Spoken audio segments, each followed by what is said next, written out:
Hola, hola, buenos días, ¿me escuchan?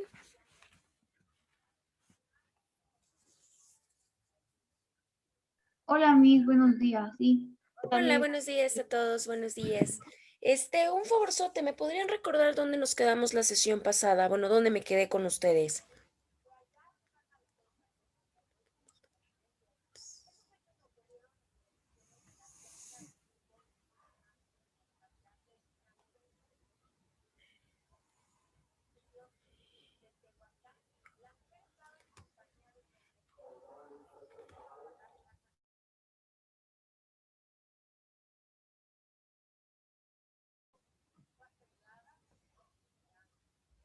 Cuéntenme, cuéntenme.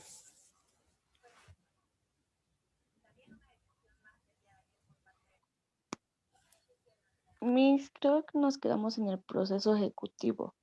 Proceso ejecutivo, perfecto, muchas gracias, Claudia, ahorita lo remembramos. Les iba a comentar, ¿tuvieron algún problema para poder realizar sus actividades de plataforma? No, Miss, ¿No? ¿Todo bien? Bueno, sí, A porque, mí no me ha dejado entrar a la plataforma desde la semana pasada. ajá. Y De luego, hecho, si se pudo, yo lo reporté con mi coordinadora porque también tengo problemas con mis otras materias, pero ya hasta ahorita apenas si pude accesar ayer en la noche, pero ok. ahorita y varias actividades todavía no me aparecen a mí. Ah, caray. ¿Y de la Pero materia ya revisó cuál le falta? creo que es error del sistema porque luego carga bien y luego no carga bien. De hecho, ahorita ha habido muchos problemas con la plataforma, desconozco por qué. Sí, eso precisamente por eso les pregunto, porque verdaderamente la semana pasada estuvo fallando considerablemente, verdaderamente, a veces no les aparecían las materias, a veces no les aparecían las plataformas en blanco, a veces no estaban cargados a los cursos, vaya, sí es completamente cierto, entonces por eso les pregunté para obviamente ir enfilándonos e ir arreglando todos esos problemas y obviamente cuando nos toque hacer la evaluación, pues vaya, no tengamos alguna situación que los pueda afectar por algo que claramente a ustedes no les corresponde. Entonces, obviamente, en el caso de su compañero William, bueno, ya reportó entonces con la coordinadora, ya en su momento, pues ya obviamente tendremos que hablarlo con ella para que constate las situaciones, obviamente resuelvan las fallas y pues se les puedan recepcionar después obviamente las plataformas. Estamos a la mitad, yo creo que han de faltar un par de semanas para sus evaluaciones y obviamente lo ideal es que cuando lleguemos ahí, pues ya estemos como en orden. Entonces, en su caso nada más es su Maestra, compañero William. Dígame. bueno, yo soy nuevo en la materia, yo no pude entrar porque igual tenía problemas con mi inscripción, de hecho. Entonces, igual lo hablé con mi coordinadora y pues apenas me estoy integrando al grupo porque me acabo de inscribir hace Bien. como 3 días. Ah, perfecto. A ver, vamos O a sea, yo estaba en el precisamente. grupo, Mande, o sea, mande. conozco a mis compañeros y todo, hasta conozco a mis compañeros y todo, pero pues me acabo de inscribir igual por la plataforma, no me dejaba poder inscribirme igual. Claro, sí, sí, sí, no estabas inscrito en grupo, vaya. A ver, Ajá. denme un segundo. Maestra, yo, Dime, Yerini, ¿verdad? sí, buenos días. Yo, bueno, sí tengo como tal la carga de la materia de procesal civil, pero ya revisé y no hay como que ninguna actividad que tengamos que hacer. Ah, caray. A ver, Mire, ahorita checa. Profesora, también yo chequé para hacer tarea, pero no encontré nada. A ver, ahorita checamos. Espérenme tantito. Nada más déjenme buscar la lista, porque verdaderamente recordarán que la semana pasada tuvimos que agregar a varios que no aparecían en la lista, obviamente. A ver, denme un segundo. Vamos a ver. Para empezar, hay que ir aceptando a los demás. Miss, a mí tampoco me aparecen tareas o algo así. A Ni ver, siquiera ahorita en el checamos. calendario. A ver, déjenme ingresar de una vez para que no tengamos problema.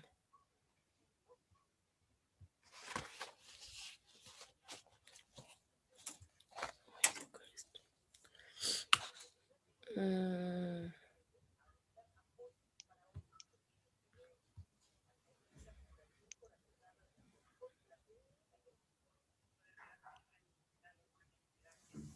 a ver.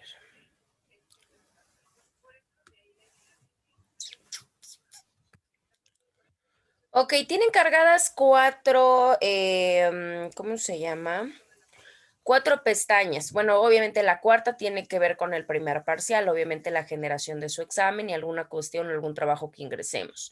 Las primeras 2 que se supone donde vamos, porque obviamente fue la semana del 18 al veintitantos y del veintitantos al día viernes, que fue 30 o 29 de enero. Esas son las 2 que ya deben de estar trabajadas completamente. Ya habíamos comentado la forma de trabajar.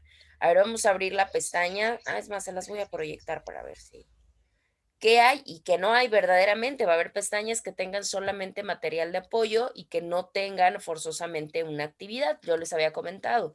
No se trata de saturarlos de tareas que al final de cuentas pues, ni hagan de una manera correcta. Pero ahorita checamos. Ya les aparece en la plataforma, ¿verdad? O sea, ya la pueden ver igual que yo. Sí. ¿Sí? A ver. Ok, esta es nuestra primera semana. Obviamente tienen 3 materiales de apoyo, un introductorio, medios preparatorios y providencias precautorias. De ahí, bueno, ya no tienen absolutamente nada de su primera sesión. De ahí tienen su sesión número 2, porque recuerden que tenemos 2 sesiones por semana, una miércoles y una viernes. Aquí igual tienen Dusucapion, tienen lectura de apoyo y tienen un mapa conceptual. Aquí está su primera tarea. ¿Sale? Bueno.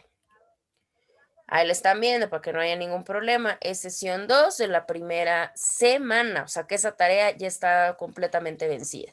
Segunda semana, se denomina juicios familiares, que es precisamente a lo que vamos a entrar nosotros. A ver, segunda semana.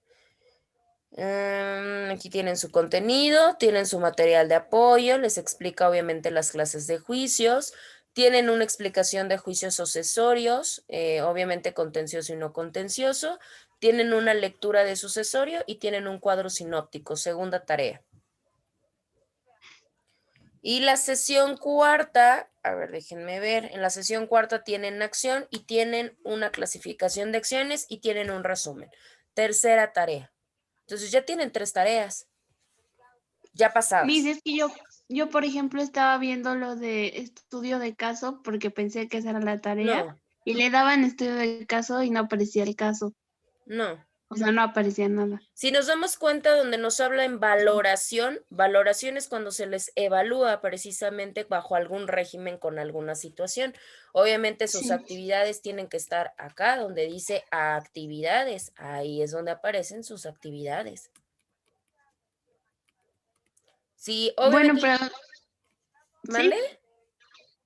sí. Que sí, le iba a comentar que sí todavía los podemos hacer. Tienen máximo el día de hoy o mañana a más tardar para poderlo hacer, porque entonces tenemos 3 tareas de desfaso.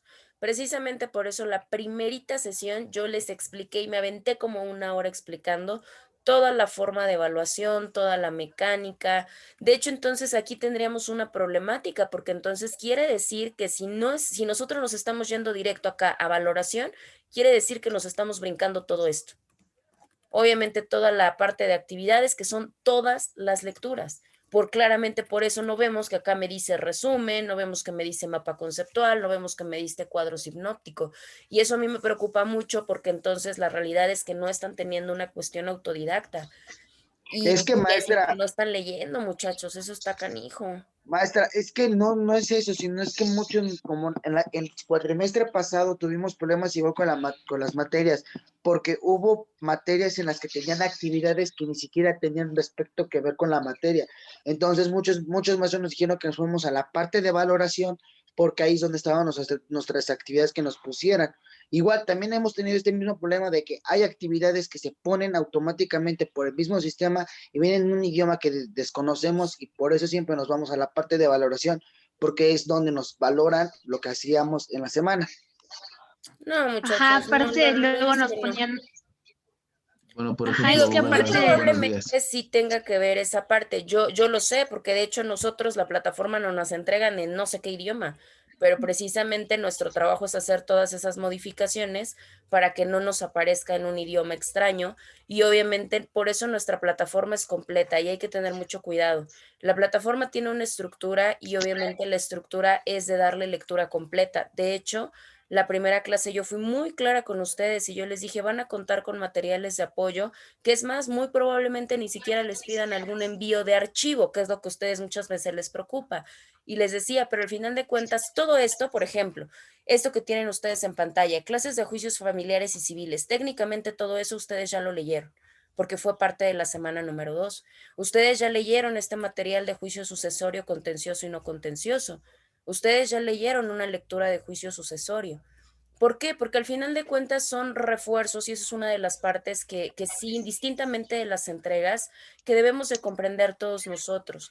Tenemos una dinámica ya de una cuestión autodidacta, en lo cual no solamente se nos hace llegar y se nos facilita el conocimiento, pero no todo se nos entrega de una manera, porque si nosotros somos completamente honestos, y yo se los comentaba, en un cuatrimestre de Derecho Procesal Civil no van a aprender propiamente todo y mucho menos si no leemos y si no profundizamos más en los temas. Entonces hay que tener mucho cuidado. Yo les había dicho la situación desde un principio. Es más, desde la primera sesión muy probablemente pudieron haber mencionado, pues es que no hay nada de actividades. Entonces, en la semana 2, pues ya tenemos complicado el asunto. Tenemos entonces 3 entregas de trabajo. ¿Están la mayoría? A ver, déjenme ver de una vez, vamos a checar lo de la lista. Vemos si está la mayoría para obviamente dar una fecha estándar y no tengamos ningún problema. ¿Se encuentra Flores Quirós Jesús Alfonso? Sí, maestra, buenos días. Buenos días, perfecto. Tejeda Jeremy Maybrit. Sí, maestra. Perfecto. Macbeth Sánchez William también. Ah, Martínez presente. Santiago Paloma. Santiago Presente. Paloma. Ahí está, Jimena, ok. Papaki Almonte Claudia Itzel. Presente, mi. Perfecto. Patiño Anotzin Juan Carlos. Presente. Ok. Dub Fernández Emilio. ¿Emilio no está? Ok. Cano López Luis Ángel. Presente, profe. Ok. López Graciano Reina Fernanda.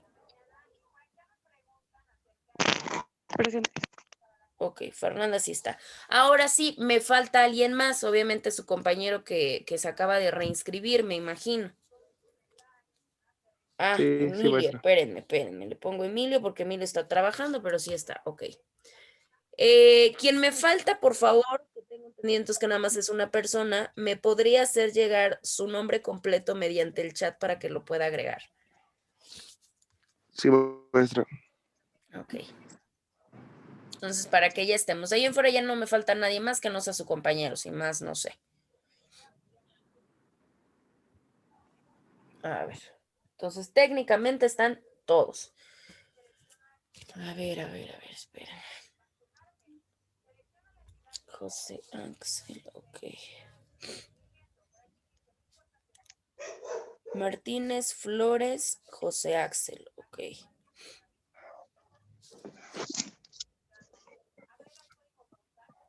Ok, eso por un lado. Bueno, la prórroga entonces se va a quedar. Tenemos tres tareas, desfasadas. Obviamente el margen y el requerimiento va a ser para el día jueves, para que tengan un día entonces por tarea. Uno para la de martes, bueno, una tarea martes, una tarea miércoles y una tarea jueves. Obviamente el límite va a ser el jueves para que obviamente les pueda hacer la revisión y ya estemos en tiempo y ya estemos en forma. ¿Sale? Y posteriormente, para que no tengamos ningún problema, nosotros lo encontramos en esta parte, como se los acabo de mencionar, lo encuentran en esta parte de actividades. Obviamente en las actividades ustedes van a poder encontrar sus actividades precisamente en las cuales pues obviamente muchas son dependientes al material de apoyo y a manera de participación lo que vamos a hacer entonces es ir interactuando obviamente con las lecturas y con el material que se quede para que obviamente se le vea alguna funcionalidad porque si no pues no tiene absolutamente ningún caso que estemos poniendo todo lo demás, entonces pues nada más ponemos una actividad y pues ya todo lo demás lo dejamos en vacío. Entonces, pues no se trata de llenar plataformas ni se trata de saturarlos tampoco de tareas. En nuestro caso, obviamente tenemos 2 sesiones por semana. Se van a dar cuenta que va a haber sesiones en las cuales sí tengamos, va a haber sesiones en las que no, pero bueno, eso va a depender mucho del avance de cómo vayamos nosotros dándole funcionalidad a nuestro propio temario. Entonces, bueno, ya tenemos resuelto lo de la plataforma, ya tenemos resuelto lo de sus inscripciones, yo creo que ya no ingresa nadie más. Y en el caso de la sesión del día viernes, salvo que haya algún error, y bueno, ahorita me lo pueden comentar, de hecho tengo las fotos, nada más vi en el evento a Alfonso, a Yerini, a Jimena, a Itzel y a Emily. Fueron a los que yo vi. ¿Me faltó alguien? No he revisado la profa. foto. Yo Yo, también profesora. estuve todo. Yo A estuve, ver, vamos por también partes, estuve en el vamos por evento. partes. Yo también. Bien, a ver, levante la mano y ya, porque si no, todo yo, no sé quién me habla. A ver. Obviamente está sujeto a revisión porque obviamente tomé captura al final para que no tuviéramos problema. Pero al principio yo vi ingresar algunos y bueno, fue los que les puse. Ah, no, Ansi, ¿dónde está Nancy?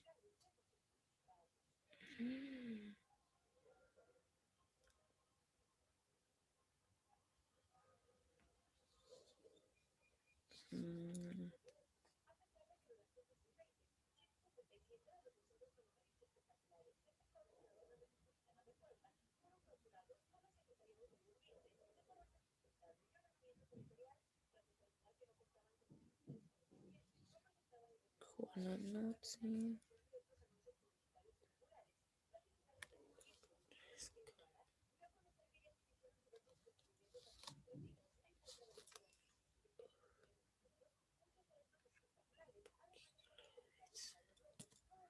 Sí, Claudia, a ti sí te dije que sí estuviste.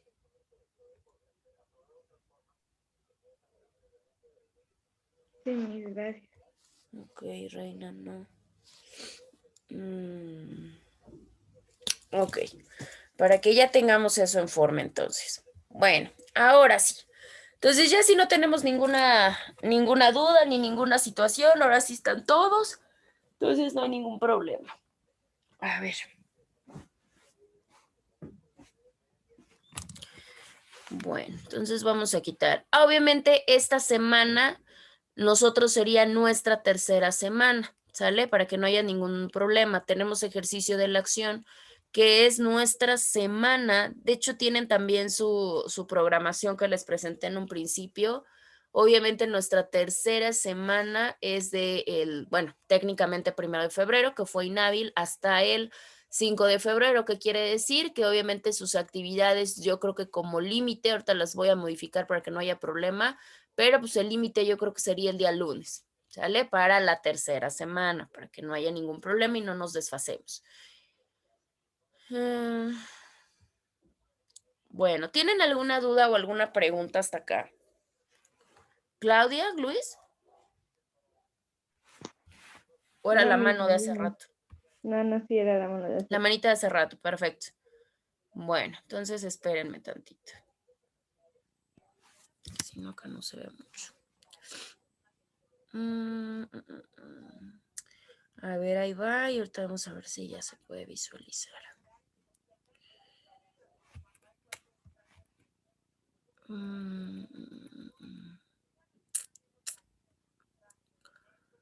A ver, bueno, ya voy a cerrar su plataforma, creo que ya no hay nada que ver ahí. Bueno, su compañera hace rato me comentaba que nos habíamos quedado en la parte del juicio ejecutivo. ¿Qué necesito yo para poder tramitar un juicio ejecutivo? O para saber qué es la mejor vía para mi representado. O para mi actor, suponiendo que tengo el actor. ¿Qué es lo que necesito?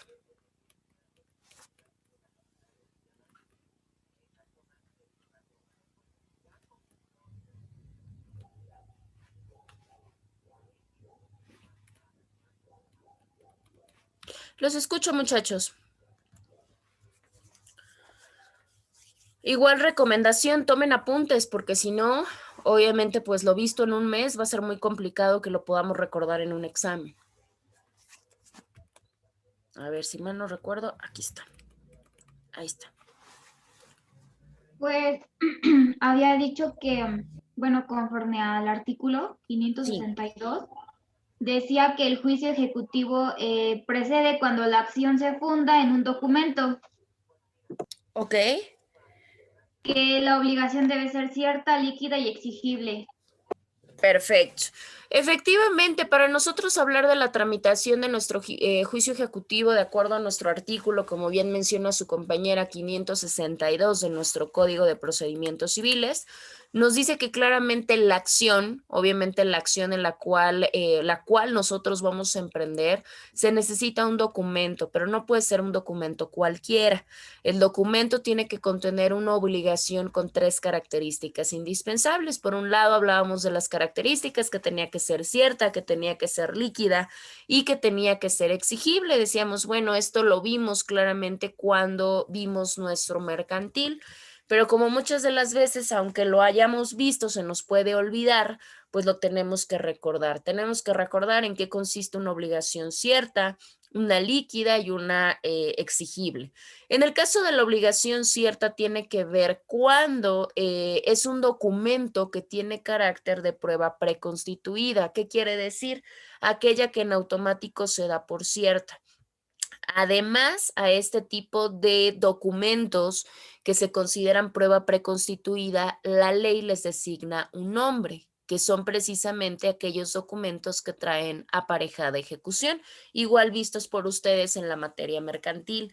En el caso del artículo 564 nos es muy enfático en decirnos a qué se refiere una obligación líquida.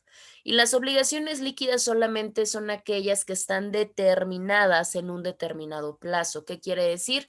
Que nos dice la cantidad o nos dice cuánto es lo que contiene mi documento. Eso es lo que tiene un título con obligación líquida. Por otro lado, tenemos que la obligación es exigible. La cuestión o la característica de exigibilidad va encaminada en la parte de los plazos o de los tiempos. ¿Qué quiere decir?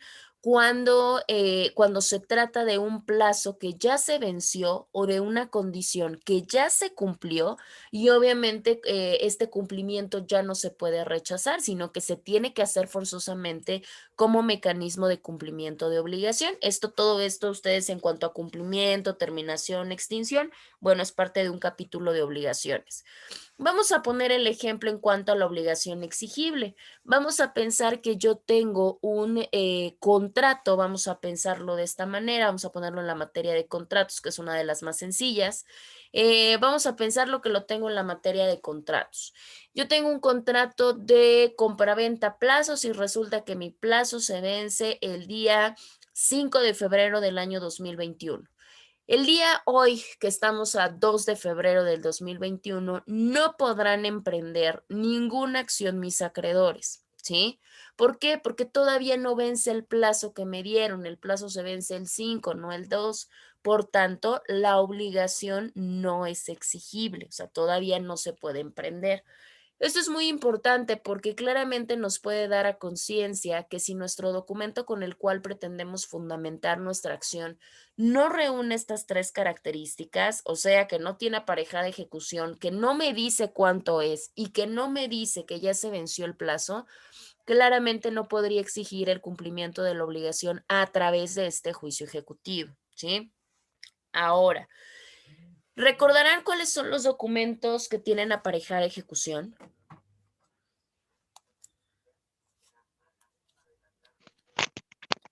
Eran los testimonios de una escritura pública y los documentos que legalmente hacen prueba plena. ¿Cuáles serían los que hacen prueba plena? Eran... Reina. Reina, ¿verdad? O Jimena, no sé quién de las dos está hablando porque hay 2 micrófonos abiertos. Ah, caray. Reina. Reina, ¿verdad? Ok. ¿Cuáles serían esos, Reina? No recuerdo bien si los de prueba plena era cuando, como los notarios o algo así que tenían... Solemnidad. Ajá. Solemnidad, claro, algunos van muy destinados de esta parte de la solemnidad que claramente les exige la ley. Sí, verdaderamente tienen aparejada ejecución de acuerdo a lo que nos mandata nuestro Código de Procedimientos Civiles.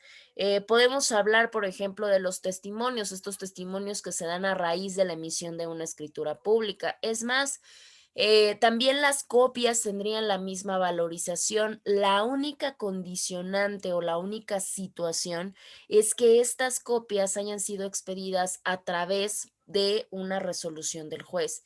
En dado caso que no, pues no podrán tener esa característica. ¿Por qué? Porque si no, solamente estaríamos hablando de copias simples, de las cuales ni siquiera conoceríamos propiamente la autenticidad, por decirlo de alguna manera. Posteriormente tenemos los documentos que hagan prueba plena. ¿Qué quiere decir? Aquellos que sean irrefutables, aquellos que estén emitidos por autoridades que en automático estén investidos por una cuestión de poder del Estado, que les den en automático la propia autenticidad al documento, por decirlo de alguna manera. En este caso, bueno, puede ser pues, un acta de nacimiento. Vamos a pensar en un juicio de alimentos. Lo vamos a platicar más adelante. En el juicio de alimentos yo necesito comprobar la relación paterno-filial. ¿Cómo lo hago? Pues a través de un acta de nacimiento. ¿El acta de nacimiento hace carácter de prueba plena? Pues por supuesto, porque no le emitió, no sé, cualquier persona, le emitió el registro civil, por tanto, pues hacen prueba plena, es irrefutable. ¿Qué otro documento trae aparejada la ejecución? Bueno, cualquier documento privado. Aquí nos abre un poquito más el panorama porque nos dice que no solamente aquellos documentos que como tal tengan una caracterización de autoridad, o sea, públicos, sino que también puede ser cualquier documento privado. El único detalle de estos documentos privados es que para poder reconocer el documento tiene que estar reconocido propiamente bajo protesta de alguna autoridad judicial, la que se trate en el momento correspondiente. Ellos son los que tienen obviamente que dar como que esta fe, por decirlo de alguna manera, de que el documento pues es válido para emprender la acción. Y la última nos dice que cualquier tipo de documento a los que como tal las leyes les den el carácter de ejecutivos. En este caso, ¿de qué leyes estaríamos hablando? Por poner un ejemplo, pues la ley mercantil. En el caso de nuestro código de comercio nos menciona y nos enuncia cuáles son estos documentos de carácter ejecutivo. Pagaré, cheque, letra de cambio, serían los que podrían fungir como documentos que traen aparejada ejecución. Ahora, ¿cuál es la mecánica propiamente explícita cuando ya tenemos nuestro documento? Yo ya tengo mi documento, ya me di cuenta que mi documento si tiene estas tres características, si es exigible, si es líquido, si es cierto, bueno. ¿Qué es lo que pasa después? Bueno, como estos documentos traen aparejada la ejecución, o sea que en automático son para poderse ser prueba, para poder solicitar el cumplimiento de obligación, pues es una práctica de ejecución. En este caso, pues obviamente lo primero que se tiene que hacer, pues es el emplazamiento al demandado. Recordemos que el emplazamiento, pues es un medio de comunicación procesal a través del cual la autoridad le hace de conocimiento al demandado cuál es la acción que está en su contra, bajo qué precepto y obviamente con esto, pues el demandado puede hacer lo que a su derecho y a su interés le convenga, ¿sí? Ahora, él claramente cuál va a ser la participación del demandado. Bueno, el demandado en ese supuesto, ¿qué es lo que va a tener que hacer? Pues claramente va a tener que dar contestación a la demanda. En este caso de la contestación de la demanda no es indeterminado, esto también es importante que lo sepamos. Solamente se va a tener un periodo de 12 días. ¿Sí? 12 días para que produzca su contestación de demanda y dando obviamente lo que a su derecho le convenga. Ya con esta parte, cuando ya se emplazó, obviamente el demandado cuenta con esta temporalidad para producir su contestación y en ese momento, pues obviamente se hace la cita a la primera audiencia. La primera audiencia, bueno, será obviamente la audiencia de conciliación, ¿sí?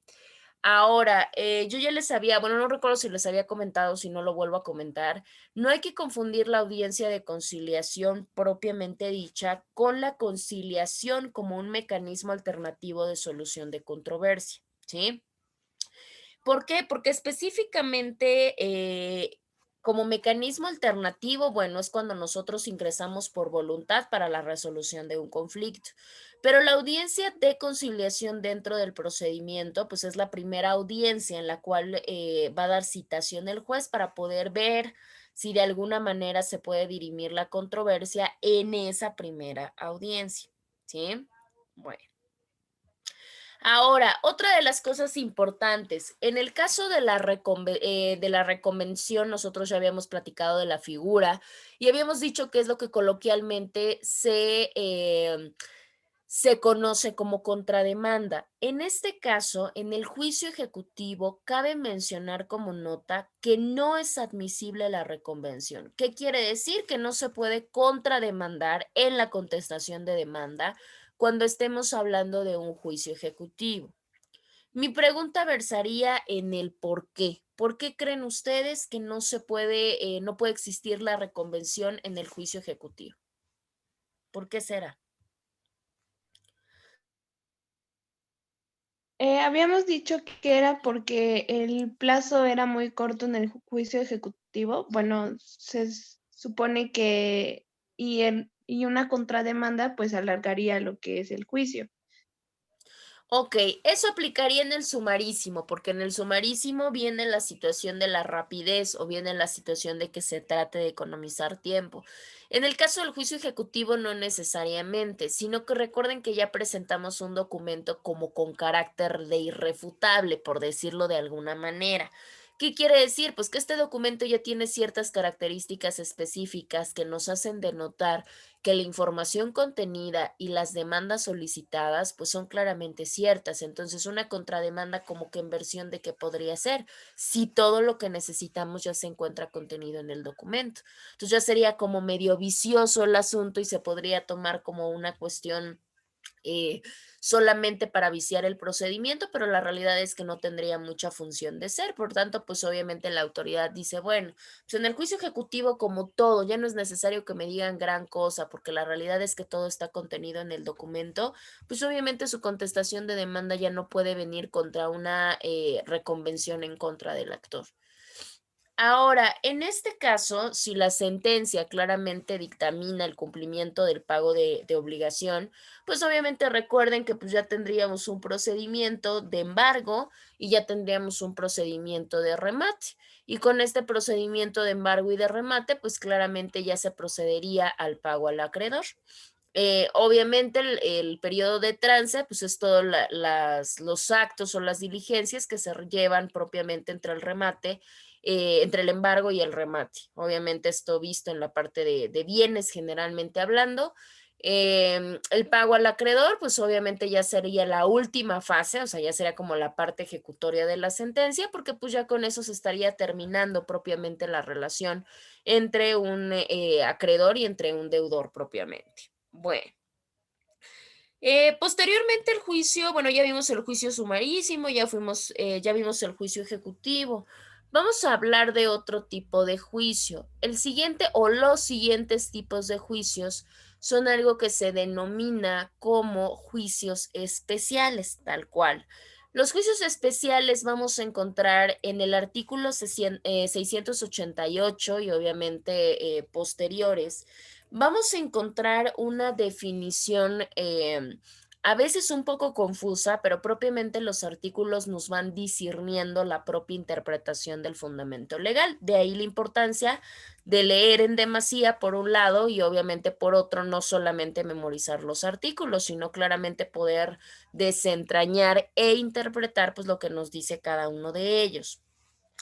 Primero, en estos artículos que contienen los procedimientos especiales, nos hace el enunciamiento de cuáles podemos nosotros considerar como procedimientos especiales, privilegiados, ordinarios, etcétera.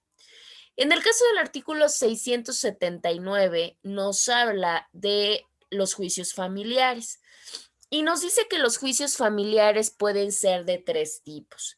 Pueden ser ordinarios, pueden ser especiales o pueden ser privilegiados. Esto dependerá claramente de las circunstancias. Por ello es muy importante también comprender que no todo asunto que nos llega es igual. muchas veces hemos escuchado como que, pues es un divorcio, es una pensión alimenticia. No, la realidad es que eso es mentira. Cada uno tiene sus circunstancias y cada uno tiene sus características personales. Y obviamente, pues con ello, pues nosotros tenemos que ver como en qué tipo de juicio es más viable su tramitación y por qué vía. Tenemos, les decía, ordinarios, especiales o privilegiados, obviamente dependiendo las circunstancias y las características de cada uno.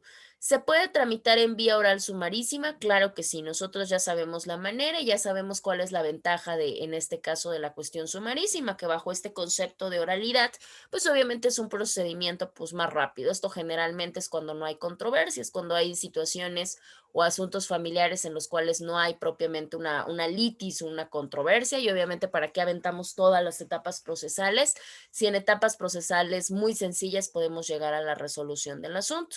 Obviamente, decir, bueno, pero ¿por qué separa a los familiares del resto, obviamente, de nuestra parte, ¿no? De nuestra situación o nuestra gama de cuestiones civiles? Pues la separa por razones varias. Una de ellas, pues es que unas son los más recurrentes. Los procedimientos familiares son de los más recurrentes dentro de la materia civil. Eso por un lado. Y por el otro, pues obviamente como están de por medio muchas de las veces, pues actores como lo pueden ser la misma familia, tomando en cuenta a las mujeres, a los menores de edad, a los niños, a los incapaces, pues obviamente se toma como un procedimiento pues aparte. Por otro lado, tenemos nuestro siguiente artículo que nos habla de los procedimientos ordinarios. Y lo único que nos dice nuestro artículo es, para que ustedes sepan que un procedimiento se trata de un procedimiento ordinario, básicamente van a ser aquellos procedimientos en los cuales no me dé o no me señale algún tipo de tramitación especial o privilegiada, ¿no? O que no me diga que se tiene que tramitar por vía sumarísima. Si no me dice cualquiera de esas tres enunciaciones o de esas tres excepciones, en automático se sobreentendería precisamente que estamos hablando única y exclusivamente de qué, pues obviamente que estamos hablando única y exclusivamente de juicios ordinarios. Y con eso pues quedaría completamente abierto el margen. Por otro lado, tenemos los procedimientos especiales. En el caso de los procedimientos especiales, nos dice, bueno, pues son aquellos que no son privilegiados, pero que sin embargo sí se les da una tramitación particular, ¿no? O sea, que no son ordinarios, por decirlo de alguna manera. Y los últimos, en el caso de la propia materia familiar, cuando estamos hablando que la propia ley nos diga que sí se requiere forzosamente la intervención de un juez, pero que no se tienen propiamente que seguir los lineamientos de las diferentes etapas procesales, en ese caso estaríamos hablando de los procedimientos privilegiados. Por eso se les llama privilegiados, porque de alguna manera no es necesario o nos exenta de tener que cumplimentar algunas cosas que nos sugieren las etapas procesales de un procedimiento ordinario. Nosotros ya vimos cómo se maneja la cuestión del procedimiento ordinario. Bueno, pues en el caso de los privilegiados, en los privilegiados básicamente es en el que nos dice, pues no es necesario agotar cierto tipo de etapas.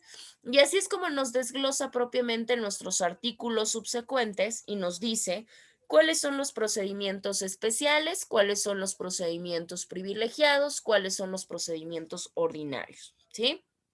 Bueno. A ver, ahora, en el caso de los procedimientos privilegiados, la propia ley nos hace una enunciación, nos hace un catálogo bien específico en donde nos dice, ¿saben qué? Bueno, pues estos van a ser específicamente los procedimientos privilegiados. ¿Qué quiere decir? Aquellos que no van a necesitar agotar todas las etapas, genéricas o generales. Por un lado, lo primero que tenemos son las suplencias de consentimiento. En este caso hablamos de un consentimiento para contraer matrimonio. Pregunto, ¿en qué momento se necesita una cuestión de consentimiento para contraer matrimonio?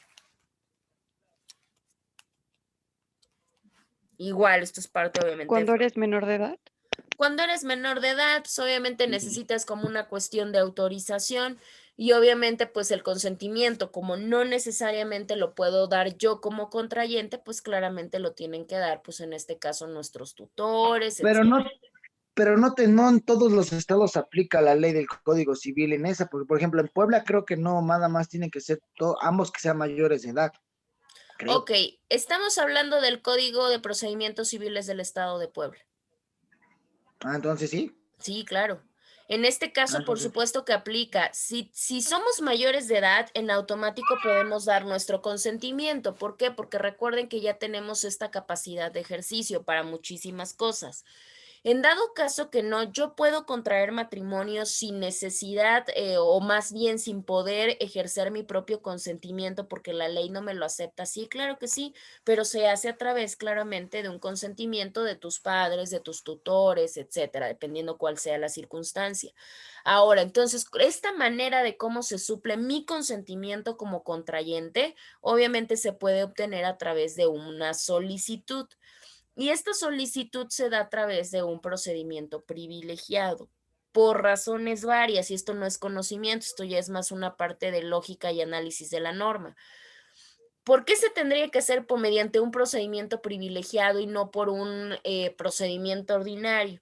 Pues porque la realidad es que lo único que estamos haciendo, no hay una litis, no hay una controversia propiamente. Lo único que es, pues es como solicitar una autorización o precisamente hacer una suplencia de algo que yo técnicamente podría hacer. Entonces, como es esa parte, pues no necesitaríamos agotar todas unas etapas completas como lo pueden ser unas pruebas, una demanda, una contestación de demanda, unos alegatos, etcétera. Porque la realidad es que solamente sería una cuestión dilatoria de tiempo. Entonces dice, no, pues la realidad es que solamente se exhiben los elementos necesarios del por qué yo estoy solicitando o por qué no puedo dar mi consentimiento para contraer matrimonio y por ello necesito que en este caso pues esté la suplencia. Y ya con eso pues no tendríamos mayor problema.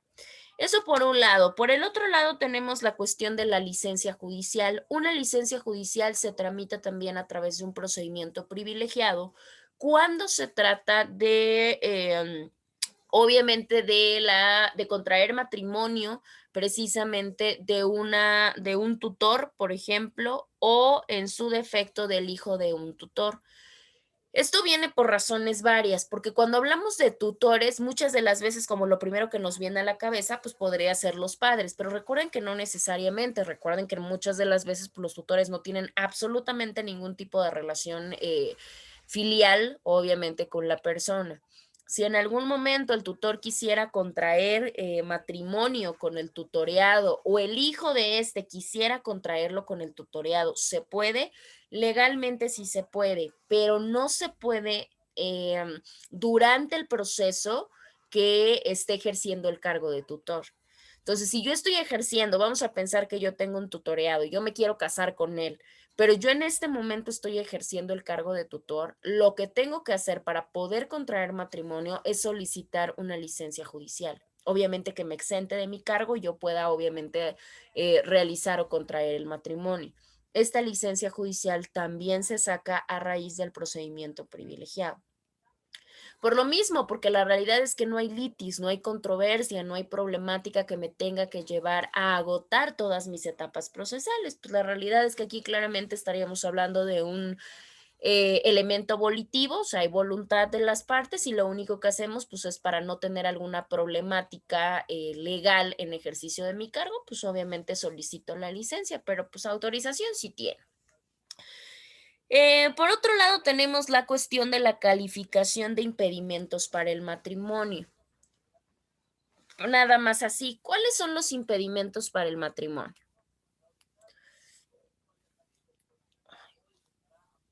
Pues la falta de consentimiento, la falta de personalidad jurídica.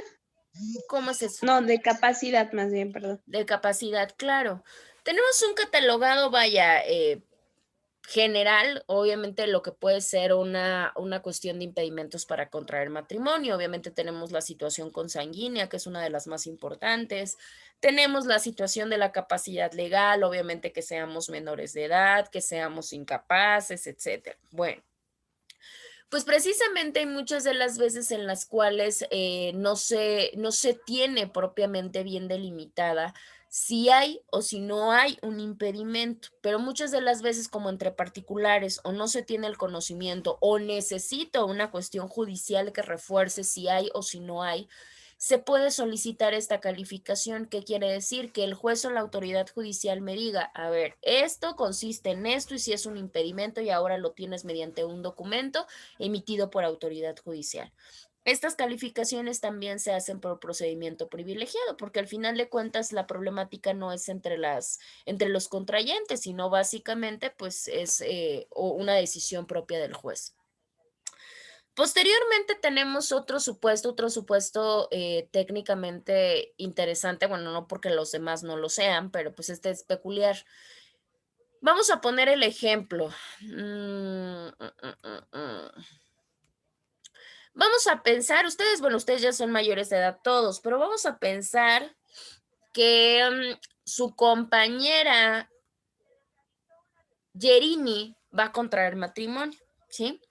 Pero su compañera es menor de edad, obviamente ya tuvo que hacer lo necesario para poderse casar. Ya se casó, vamos a pensar que ya contrajo matrimonio, pero resulta que ella a raíz de una herencia tiene una propiedad, o sea, tiene un bien, y resulta que su compañera Jenny dice, bueno, pues ahora lo quiero vender. ¿Lo puede vender siendo menor de edad? Sí, no, ¿y por qué? ¿Sí o no? Más bien, lo que ustedes quieran. Que yo sepa, bueno, por lo que sé, no, porque aún no tiene capacidad jurídica de que aún no es menor de edad, todavía no es, tiene la mayoría de edad incluso para disponer al 100% del bien, Aunque esté casada. así aunque esté casada. Perfecto. Necesitaría una albacea por lo que sé. Alguien, ¿no? Alguien, algún representante. ¿Alguien tiene alguna idea contraria?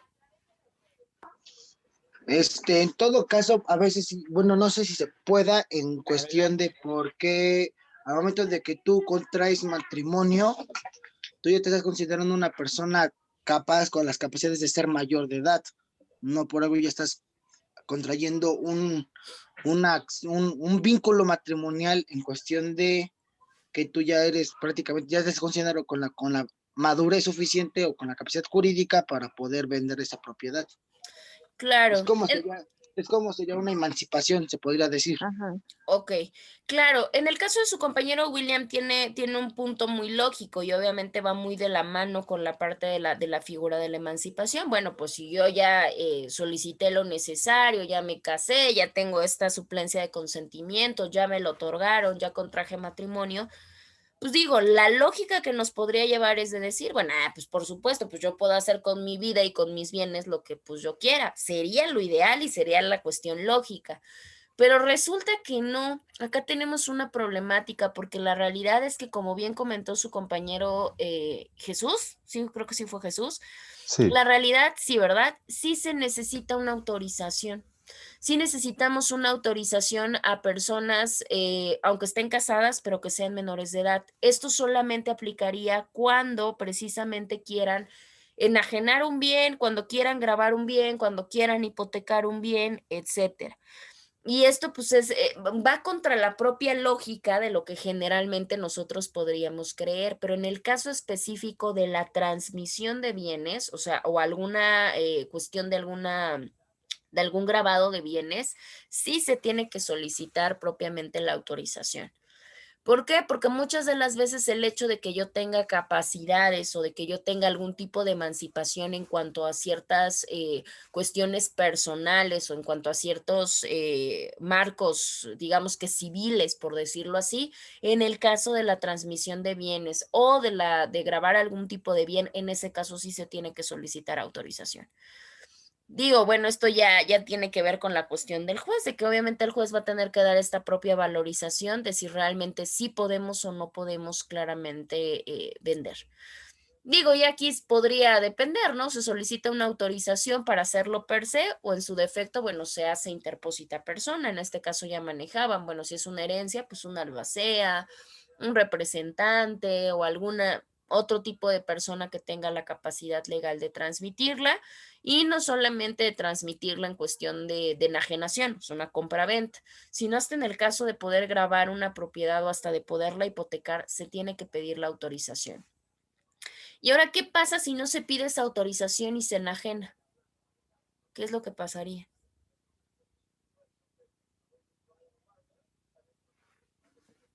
Contratos.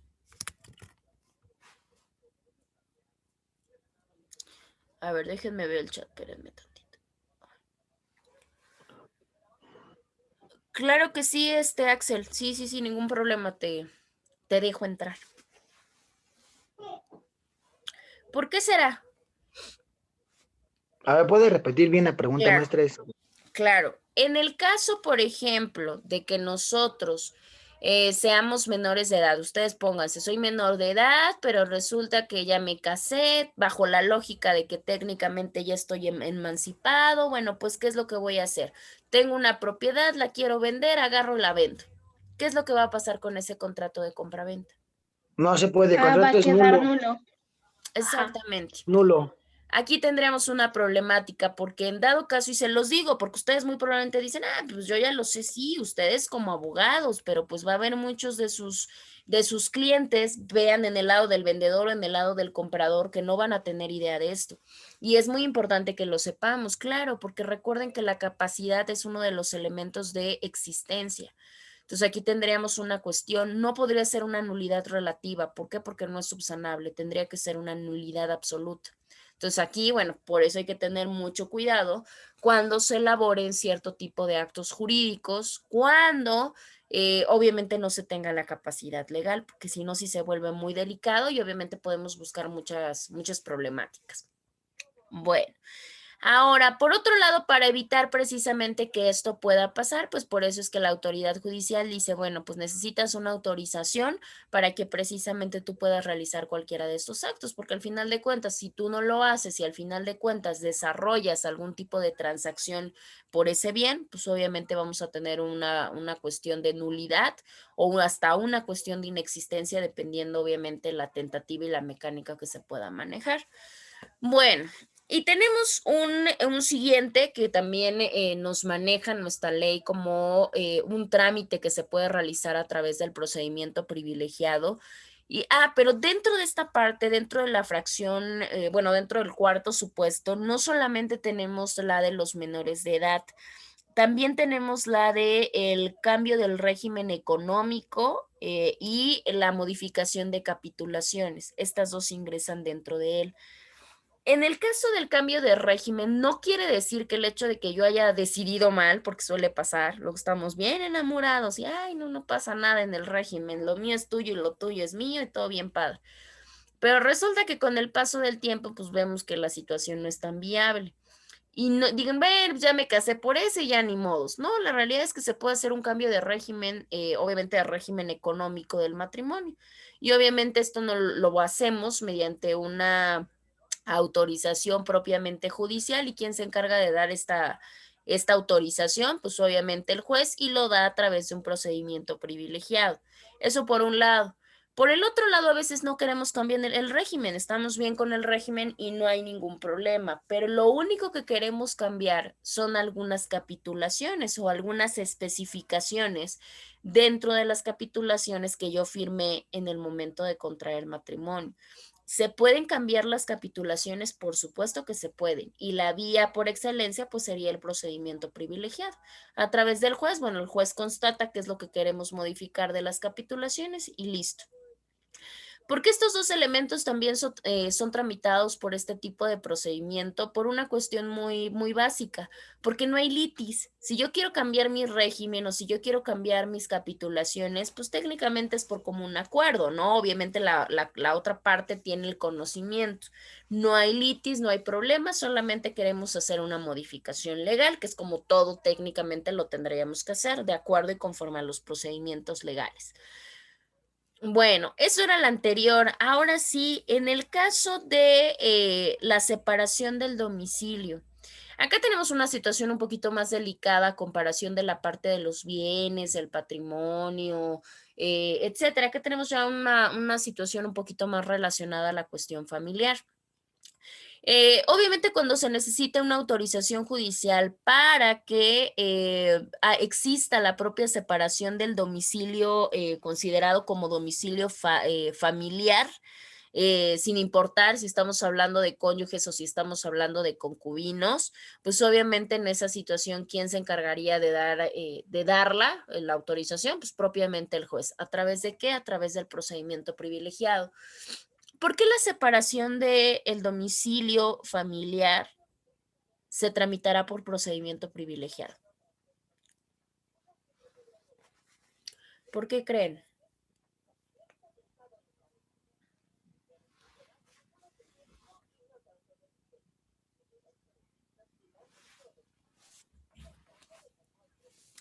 ¿Por qué será?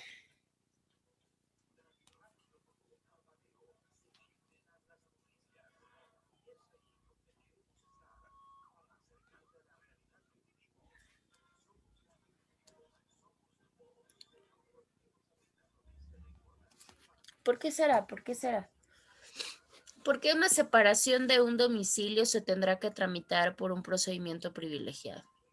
Porque, bueno, no sé si está en lo correcto, supongo Adelante. que es porque hay muchas, como usted había dicho una vez, hay muchas emociones cuando se ve una separación. Entonces, tiene que haber, supongo, un intermediario y esa sería la ley, ¿no? Que fungiría como, o sea, ¿qué se va a hacer? Bueno, ya en la separación, ¿no? Claro, por supuesto, tiene que estar, está muy vinculado, como dice su compañera Yerini, con la cuestión emocional. Eso es completamente cierto. Y muchas de las veces las situaciones se conflictúan o se vuelven más complicadas, sobre todo cuando hay conductas que claramente están dañando a la familia.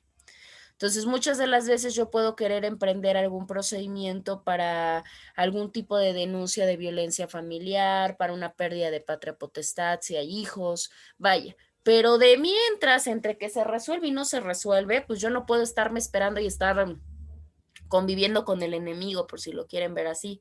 Entonces, ¿qué es lo que pasa? Pues para evitar poner en riesgo, yo necesito de manera inmediata que mediante una orden judicial o mediante una situación que provenga de un juez, claramente se pueda separar a la persona del domicilio.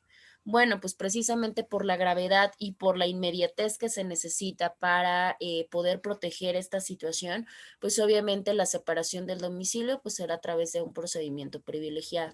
Y con eso, bueno, pues obviamente se protegen cuestiones familiares, pues sobre todo delicadas, ¿no? Sobre todo cuando hay algún tipo de menor, vamos a decirlo así, o algún tipo de riesgo fundado en alguna puesta en peligro por parte de las personas que se encuentran ahí. Digo, puede ser, no crean que nada más estamos hablando de mujeres, ¿no? Pues pueden ser hombres también. El incremento ha sido increíble en cuanto a maltrato, por ejemplo.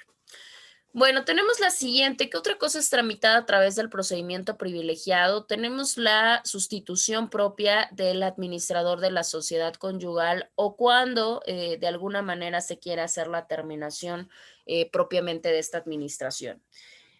¿Por qué? Porque obviamente muchas de las veces recordemos, pues aunque los dos estén bajo la misma condicionante, bajo la misma cuestión pareja, pues muchas de las veces tiene que haber uno que sea el que se encargue de toda esta cuestión administrativa, de toda esta gestión económica, etcétera. Si en algún momento hay alguna inconformidad o si algún momento de común acuerdo dice una de las partes, ya no quiero ser el administrador, ahora si tú quieres administrar los bienes del patrimonio familiar, pues adelante. Ah, bueno, pues para hacerlo de una manera legal y obviamente se tenga enmarcado todos los demás asuntos civiles que puedan existir alrededor de esta, pues obviamente esta sustitución se puede tramitar mediante el procedimiento privilegiado. Otro que tenemos, algún tipo de cumplimiento de ejercicio de derechos, aquellos derechos y obligaciones, aquellos que se tienen que cumplimentar o se tienen que dar dentro de un matrimonio. Vamos por partes. Dentro de un matrimonio hay derechos y hay obligaciones, ¿no? Las obligaciones, bueno, pues creo que las tenemos relativamente claras, los derechos también. Si en algún momento llega a existir por cualquiera de las dos partes, llega a existir algún incumplimiento con estos derechos, con estas obligaciones, que de alguna manera esté afectando el equilibrio propio del matrimonio, o es más, porque pues, recuerden que el matrimonio es el pilar, pues obviamente para generar una familia te estén afectando propiamente a la familia, bueno, pues para poder dirimir esas controversias se puede utilizar el procedimiento privilegiado, porque acá pues obviamente el que va a dirimir la controversia pues es el juez. Siguiente también tiene que ver con esta parte matrimonial o con esta parte del patrimonio de familia. Cuando se tenga que hablar acerca de la constitución o cuando en algún momento se pueda ampliar o se pueda reducir o se finalice el patrimonio de familia, en este caso pues obviamente también se tiene que hacer ante el juez. Obviamente la vía pues sería la vía o el juicio privilegiado. Muchas de las veces iniciamos con un patrimonio familiar, pero gran parte de las veces, pues obviamente con el transcurrir del tiempo, digo, lo ideal es que el patrimonio familiar se amplíe, pero pues muchas de las veces se puede reducir. Es más, hay momentos en los cuales hasta el patrimonio familiar se termina. En estos casos, pues obviamente debe de quedar constatado para futuras acciones civiles que puedan surgir, entre ellas, pues obviamente un divorcio, entre ellas una pensión alimenticia, entre ellas hasta una cuestión de deuda con terceros. Bueno, pues es importante que se lleve ese control, que si yo tengo una constitución de mi patrimonio familiar y en algún momento se llega a reducir, pues claramente se hable con la autoridad judicial para que quede completamente establecida esa reducción. Y con ello, pues obviamente nos evitemos futuras acciones o futuras molestias en cuanto a corroborar si realmente yo cuento o ya no cuento con ese patrimonio dentro de la familia. Y la siguiente que tenemos, también delicada, porque también tiene que ver o está más apegada a, igual que la separación del domicilio, está más apegada con las cuestiones familiares. Cuando estamos hablando de situaciones de violencia familiar, cuando estamos hablando de derechos de convivencia, cuando estamos hablando de custodia provisional, cuando estamos hablando que hay retención de los hijos o cuando se quiere hacer la recuperación de la posesión de los hijos o cualquier tipo de procedimiento, cualquier tipo de problemática que salga o que se derive a raíz de todo lo relativo a la figura de la patria potestad, bueno, pues también estas controversias se pueden dirimir a través de un procedimiento privilegiado. ¿Por qué? Porque recordemos, el privilegiado nos ayuda a no agotar todas las etapas del procedimiento ordinario, sino que obviamente pues lleva a una situación de mayor celeridad.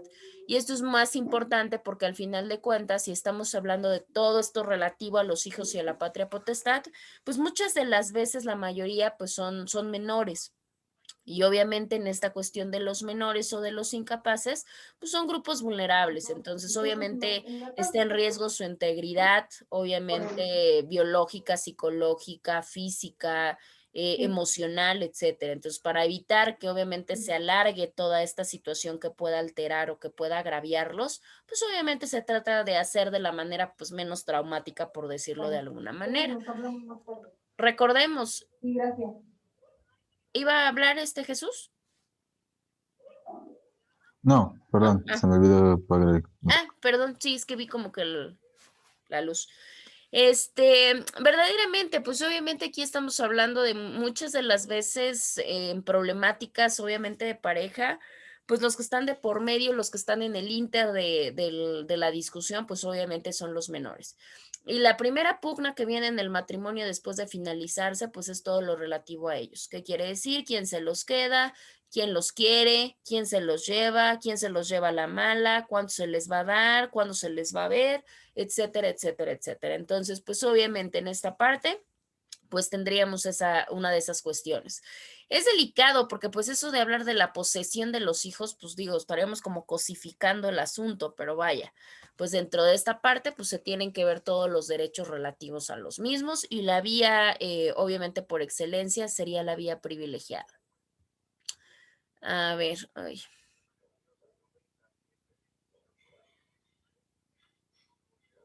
Ok, tenemos otro, igual relativo a la mera cuestión familiar, que tiene que ver con también la figura de patria potestad, pero cuando ya se hable de la figura de la pérdida, o sea, cuando exista la pérdida por parte de cualquiera de los dos progenitores de la pérdida de patria potestad.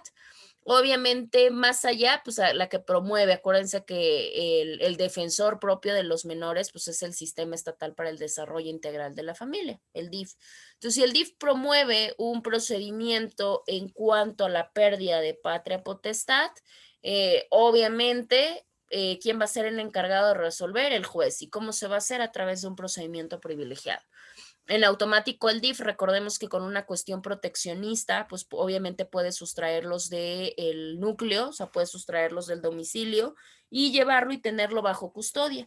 Pero obviamente pues tendría que emprender un procedimiento de patria potestad, pues ese se hace a través de un procedimiento privilegiado. Igual, por lo delicado y por lo importante de que hay sujetos a patria potestad pues en medio de la problemática.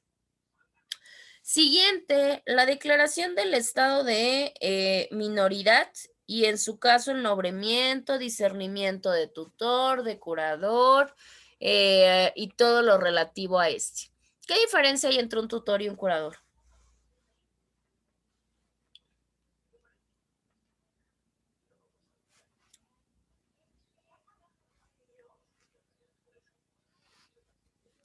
¿Qué diferencia hay entre un tutor y un curador? ¿Entre un qué? Tutor y un curador.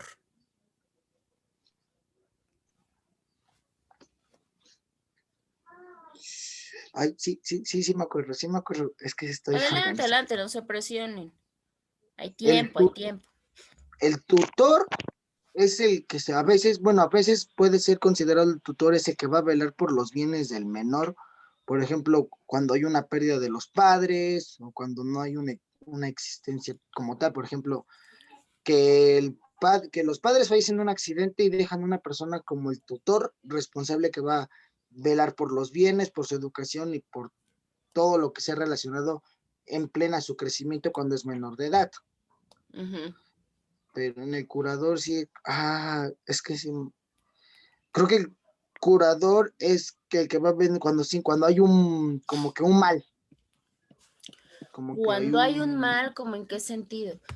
Yo lo acabo de googlear, profe, ¿lo puedo leer? Claro, adelante. Dice, el tribunal designa un tutor para tomar decisiones médicas y financieras y la persona incapacitada pierde el derecho legal de decidir. Un curador solamente toma las decisiones financieras. Efectivamente. Ahí está la diferenciación. De hecho, estaba muy completa en el caso de su compañero William, pero era más encaminado a la parte de la tutoría. En el caso de la diferenciación, pues es eso. En el caso del curador, el curador solamente va enfocado a la cuestión económica o a la cuestión financiera, la decisión de las cuestiones financieras. El tutor no, el tutor está más preocupado por cuestiones personales, su integridad, su cuidado, su seguridad, su protección, su educación. Entonces está más pegado con la parte propiamente de la persona. El curador única y exclusivamente se va a la cuestión administrativa y a la cuestión económica financiera, nada más. Bueno. Pues cuando precisamente estemos hablando de que se requiera la figura de un tutor, de un curador, o cuando se le quiera, ya sea nombrar, que se rinda cuentas en el caso específico del curador, cuando necesitemos nombrarlo, cuando necesitemos, es más, hasta desaprobarlo por algún mal rendimiento, por algún mal manejo, por algún uso indebido, como ustedes lo quieran, y que bajo alguna parte lo quieran remover, todo ese tipo de funcionalidades o de acciones se tramitan igual a través del procedimiento privilegiado. Pues obvio, imagínense, si de por sí ya está en un estado de vulnerabilidad el que necesita tutoría o curatela y que todavía lo demoremos más en el procedimiento de nombrárselo, removérselo, etcétera, etcétera, pues sería un poquito delicado. Entonces, por eso, pues lo ideal sería propiamente la cuestión de el procedimiento privilegiado, ¿vale? Y el último, que son la parte de la suspensión y la parte de la calificación de excusas para ejercer la patria potestad. Obviamente, cuando nosotros hablamos de excusa para ejercer la patria potestad, no estamos hablando solamente por una excusa de, yo no quiero cuidar no, o sea, no se podría de esa manera. pero pues obviamente puede venir la situación de alguna enfermedad crónica, de alguna enfermedad discapacitante, vaya, por poner algunos ejemplos. En ese caso, pues no solamente basta con que yo lo diga, me excuse, ya no puedo ejercer mi patria potestad. No, la realidad es que eso requerirá una propia valorización o podrá obviamente necesitar alguna situación de validación. Y esta validación se la va a dar el juez a través de un procedimiento privilegiado. Pueden pasar, acá tendríamos dos panoramas. La persona que no quiere ejercer la patria potestad o que se quiere excluir de ejercerla y dice, pues es que yo no puedo, o sea, el que no puede, y ese no puedo necesita una calificación. Pero también tenemos la parte de la suspensión, que quiere decir, yo ejerzo la patria potestad, pero por alguna razón debe de ser suspendida. Esto generalmente, pues, es a petición de otra persona, probablemente a la otra persona que puede ejercitar la patria potestad. Si yo tengo, vamos a poner un ejemplo, aquí decíamos, bueno, yo no podría ejercerla porque tengo una enfermedad terminal o una enfermedad discapacitante que me impide, pues, ejercer mi patria potestad. Pero ¿qué pasaría si yo no tengo problema? Yo sí quiero, pero yo tengo una enfermedad mental, un trastorno mental, y este trastorno mental pues pone en riesgo a la persona que está sujeta a la patria potestad. ¿Me pueden solicitar la suspensión? Pues claro que se puede suspender, porque obviamente ya estaríamos hablando que pues está poniendo en riesgo la integridad, la salud, la cuestión psicológica, emocional, etcétera, del que está sujeto a mi patria potestad. Entonces, como no soy apta, pues obviamente lo ideal es que se me suspende el ejercicio, ¿sí? Bueno. Entonces les decía, podemos jugar con bastantísimos ejemplos y con muchos supuestos que pues obviamente entre más tengamos, pues nos va a ser mucho más sencillo saber cuál es la mecánica y cuál va a ser el mejor panorama que podemos tener para cualquier tipo de procedimiento. Bueno, tenemos cómo se da la propia sustanciación o cómo se da la propia tramitación de un procedimiento privilegiado. Obviamente acá tenemos la cuestión de los pasos. Les voy a pedir, así están en orden. Me aparece primero, bueno, pero Axel, ¿sí puedes hablar en tu trabajo? Si no, pues tenemos problema, ¿para qué? No creo que ni está Axel. A ver, Maestra, sí, dígame, Axel, ¿sí puede hablar en su trabajo o no?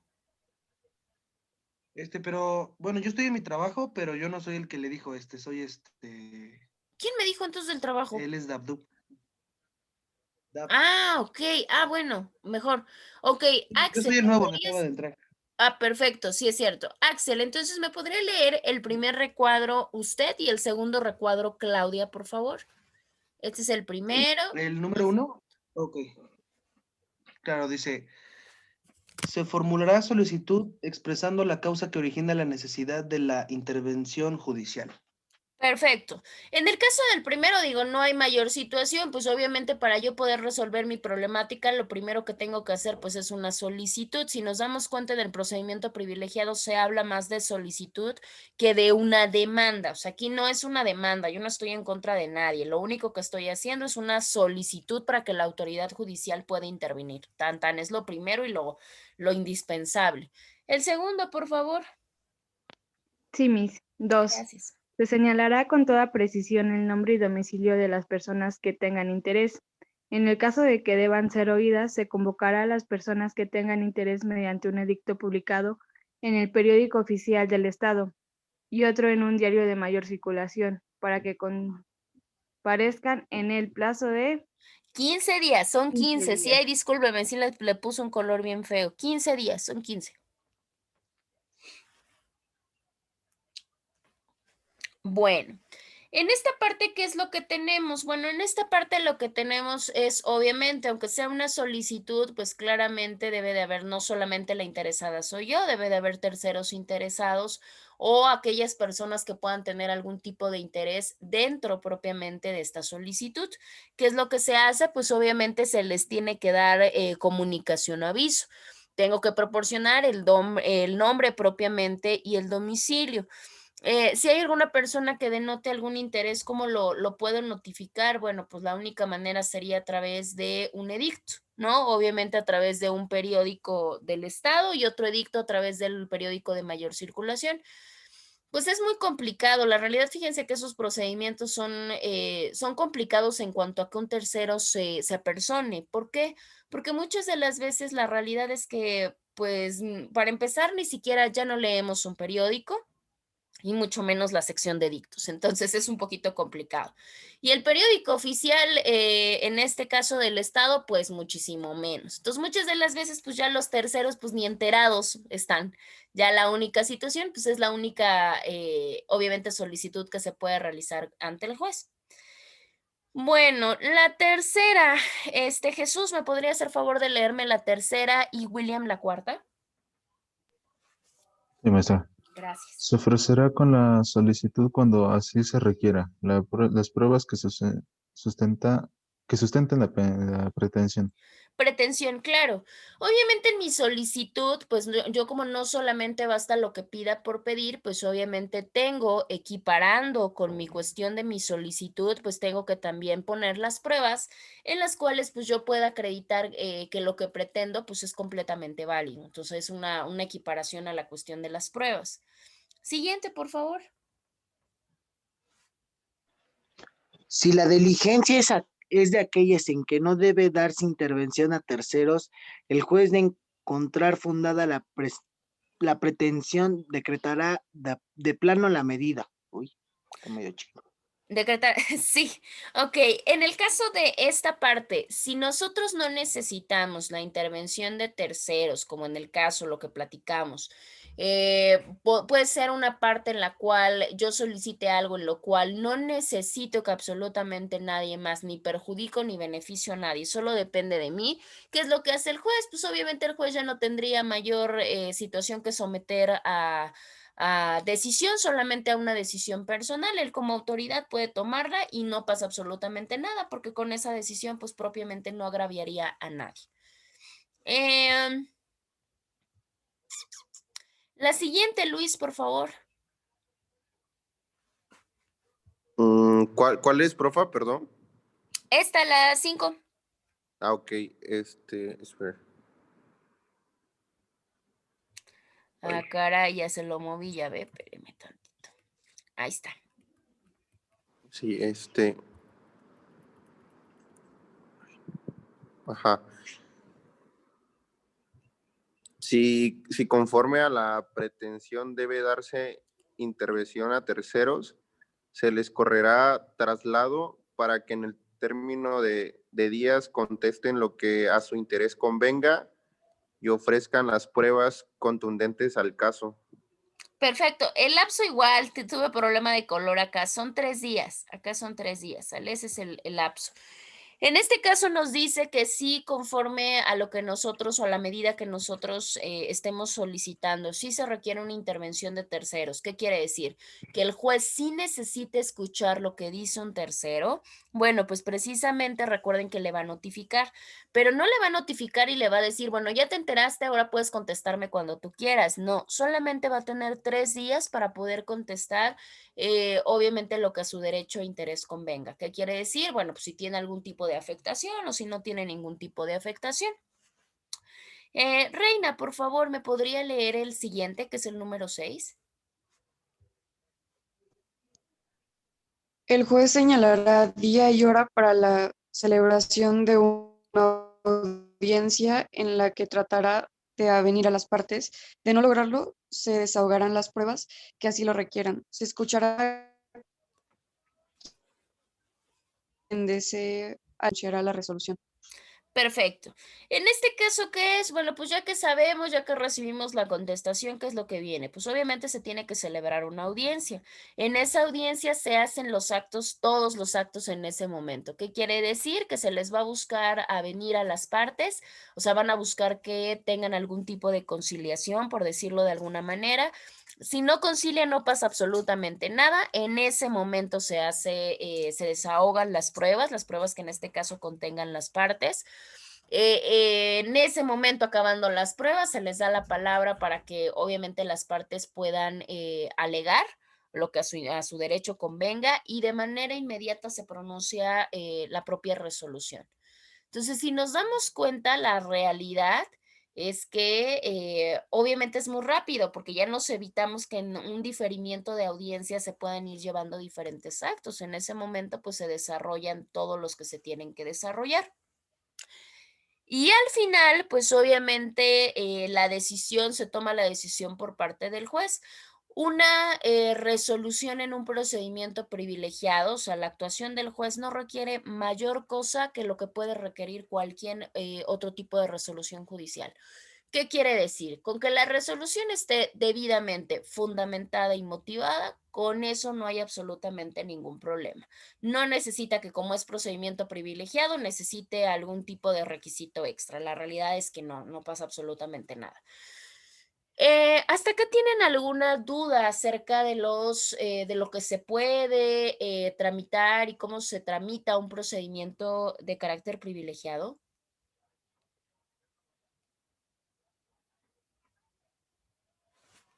No, yo no. No, ninguna. ¿No? Bueno.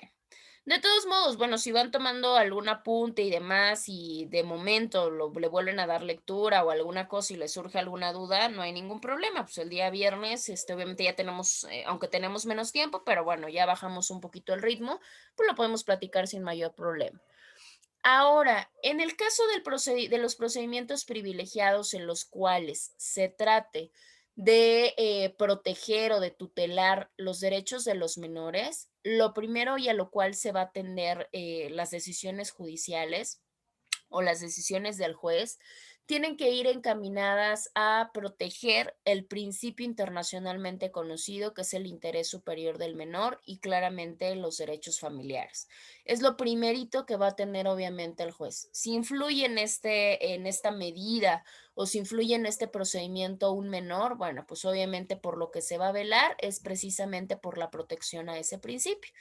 Les decía internacionalmente conocido porque recordemos que ese principio se rescata a raíz de tratados internacionales. Obviamente en esos tratados internacionales pues se busca privilegiar propiamente ese tipo de derecho. A ver, espérenme tantito. Que voy a ver el chat. Claro que sí, Jimena, sin ningún problema. Bueno. Gracias, Mel. Sí. Bueno, tenemos obviamente nuestro siguiente procedimiento. Bueno, ya vimos, ya hablamos de los especiales, ya hablamos de los sumarísimos, de los privilegiados, de los ordinarios. Obviamente el ordinario sí lo vamos a ver a fondo. Pero ya vimos y hablamos de los juicios familiares y nos decía, bueno, un juicio familiar puede tramitarse por vía oral sumarísima, pero pues puede ser ordinario, puede ser privilegiado y no hay ningún problema.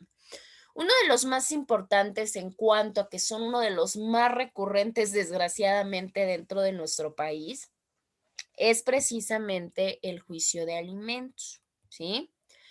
Ahora, en el caso del juicio de alimentos, hay una cosa muy importante que yo les quiero comentar. Lo primero que ustedes van a solicitar, vamos a decirlo así, y lo vamos a ver de manera práctica, les voy a proyectar. Ahorita no creo, yo creo que la siguiente clase para que nos dé tiempo, es la cuestión de la pensión alimenticia de manera provisional. ¿Por qué se los digo y por qué? Porque es muy importante, porque obviamente una de las cuestiones más indispensables como tal, pues es que precisamente los menores pues no se queden sin alimentos en lo que se da una sentencia definitiva o una pensión definitiva. Por eso, ¿qué es lo que va a pasar? Pues obviamente en ese caso, lo primero que nosotros debemos de solicitar en nuestra demanda, pues obviamente es pedir que se fijen provisionalmente los alimentos. Claramente para que eso pase, pues obviamente necesitamos una seriación de cosas, porque sin esas cosas la realidad es que nosotros no vamos a poder solicitar ni la provisional ni mucho menos la definitiva. En este caso específico, bueno, tenemos dos requisitos muy importantes. Lo primero es que de alguna manera se pueda comprobar que existe la obligación del deudor alimentario a proporcionar los alimentos. ¿Y cómo yo acredito que mi deudor alimentario o alimentista tiene la obligación de proporcionar alimentos. Bueno, pues esto se va a lograr a través de la presentación o la exhibición de documentos. ¿Estos documentos qué finalidad van a tener? Los documentos van a tener la finalidad de poder comprobar el parentesco, obviamente el parentesco que existe entre el deudor y entre el acreedor, ¿sí? Puede ser del parentesco, puede ser del matrimonio, puede ser del testamento, puede ser hasta un convenio, en el cual obviamente quede claro que existe la obligación del deudor de tener que dar los alimentos, ¿sí? Y con ello, pues obviamente se quedaría completamente encuadrado lo que es la situación jurídica de carácter concreto que nos está generando la obligación, el deber de proporcionarlos. Pregunto, ¿qué documentos pueden ser estos? ¿Cómo yo acredito que una persona tiene la obligación de dar alimentos? ¿Con qué documento? ¿Nacimiento? Ajá. Ok, efectivamente, esa es una de Pues las primordiales, ¿no? Puede ser también un acta de matrimonio sin ningún problema. Obviamente, de las importantes cuando se trata de menores, pues sería claramente el acta de nacimiento. ¿Por qué? Porque pues, recuerden que el acta de matrimonio no necesariamente existe. Hay muchos hijos que obviamente no nacen necesariamente bajo una cuestión de matrimonio legal, o sea, ¿no? Sino que muchos, pues obviamente no se tiene esa parte, solamente nacen a través de un concubinato y bueno. Pero pues con el simple hecho de un acta de nacimiento, pues claramente se comprueba esta relación paterno-filial que existe entre el deudor y el acreedor. Bueno, obviamente aquí estamos hablando de una relación acreedor-deudor a través de un acta de nacimiento. Si es un mayor de edad, pues obviamente se puede autorrepresentar. Si estamos hablando de que el acreedor alimentista es un acreedor menor de edad, bueno, pues ahí ya tendríamos que hablar de su representante. Su representante la mayoría de veces pues es el otro progenitor, la mayoría, muy poquitas veces pues sí se tiene un representante legal en forma, ¿no? Eso es uno de los requisitos, acreditar que existe por parte del deudor la obligación de dar los alimentos. Pero tenemos otro requisito. El otro requisito tiene que ver con la parte de la necesidad. Ya hablamos de la obligación que tiene el deudor, pero también hay que acreditar la necesidad que tiene el acreedor de tener que recibir más bien los alimentos. Ahora, cuando nosotros tenemos como acreedor alimentista a un menor de edad o tenemos como acreedor alimentista un incapaz, no hay mayor prueba que nosotros tengamos que exhibir.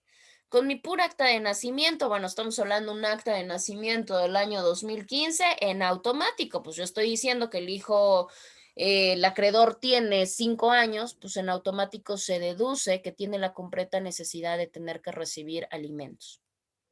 Pero no siempre tenemos como acreedores alimentistas, no siempre tenemos ni a incapaces ni a menores de edad. Muchas de las veces tenemos mayores de edad.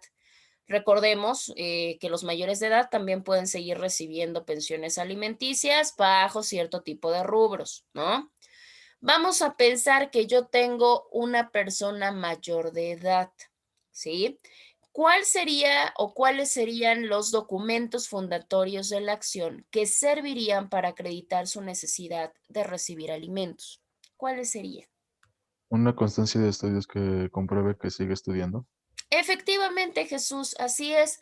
Obviamente una constancia de estudios, pues sería por excelencia el documento que nos podía acreditar esa necesidad, porque obviamente sabemos que si tenemos a un mayor de edad, pero ese mayor de edad por alguna razón sigue bajo la situación del estudio, pues obviamente ¿qué tendríamos ahí? Pues claramente tendríamos la funcionalidad de que necesita seguir recibiendo sus alimentos.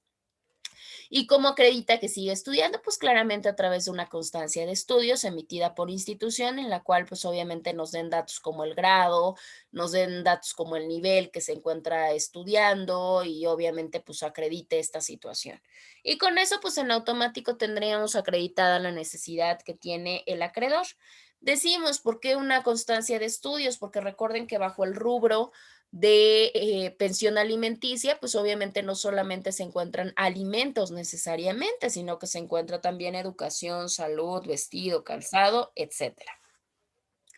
Espérenme, déjenme ver quién entró, Yerini. Bueno, y con esos dos requisitos, claramente yo podría, obviamente, estar solicitando primero mi pensión provisional y posteriormente mi pensión definitiva. Adelante, Jesús, dígame. Una pregunta, maestra. Dígame. Yo sabía de que ya se podía incluso que los mismos padres podían demandar juicio de alimentos a los hijos para que, pues, perciban algo, ¿no? Claro, sí, Eh, efectivamente, y es una modalidad en la cual ya no solamente la pensión alimenticia la pueden recibir los descendientes, ya la pueden recibir también los ascendientes. ¿Qué quiere decir? Pues en este caso primordialmente nuestros padres.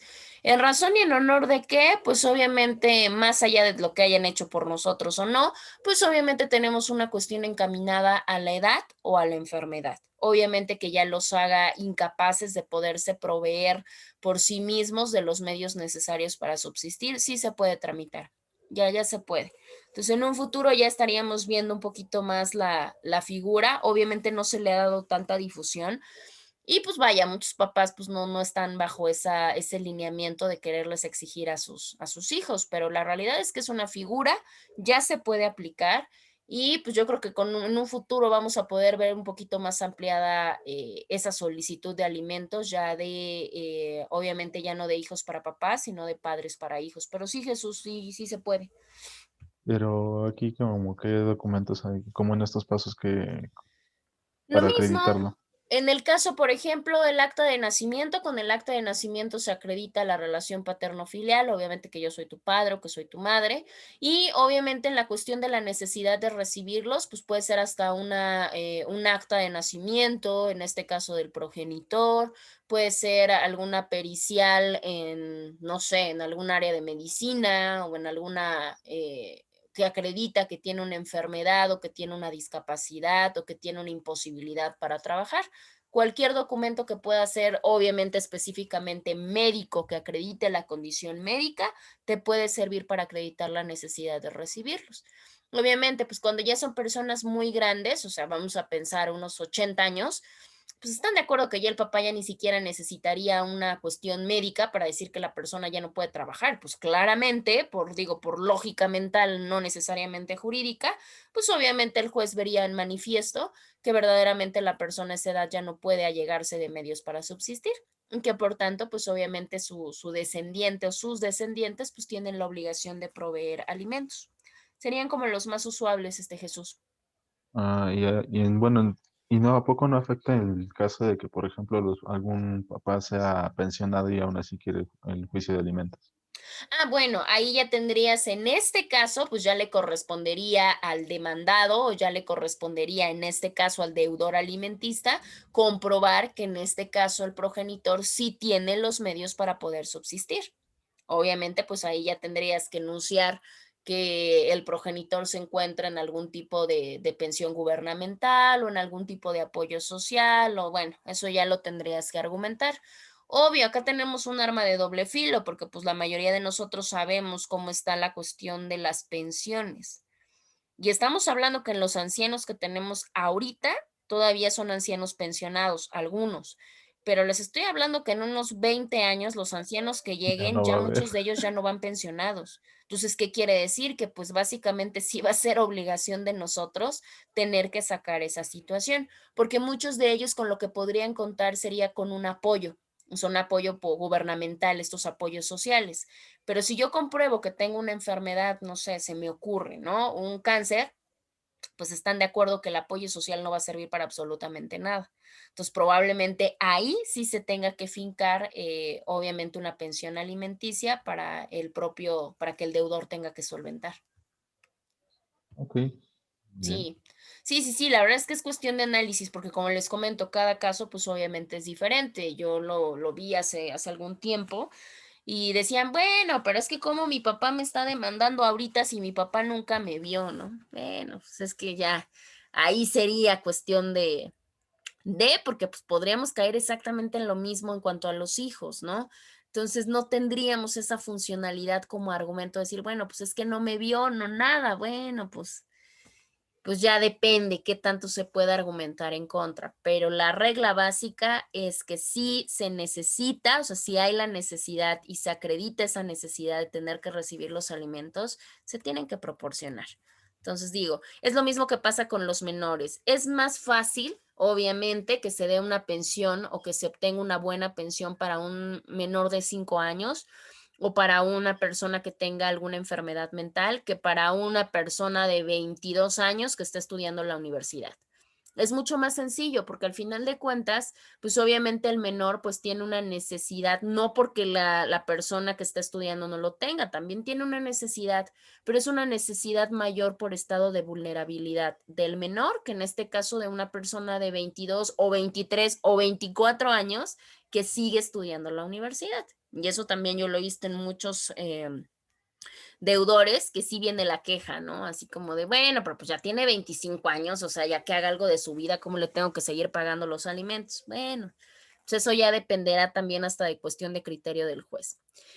Bueno, ahora tenemos una situación interesante y eso suele pasar muchas de las veces cuando no se puede comprobar el salario o cuando no se puede comprobar con exactitud, porque muchas de las veces pasa, cuánto es lo que gana o qué ingresos tiene el deudor, cómo el juez puede determinar o puede tomar una media aritmética en cuanto a poder resolver el asunto. Si no se tiene comprobables los salarios o los ingresos del deudor, el juez lo que tiene que hacer es que va a resolver en cuanto a la capacidad económica del deudor.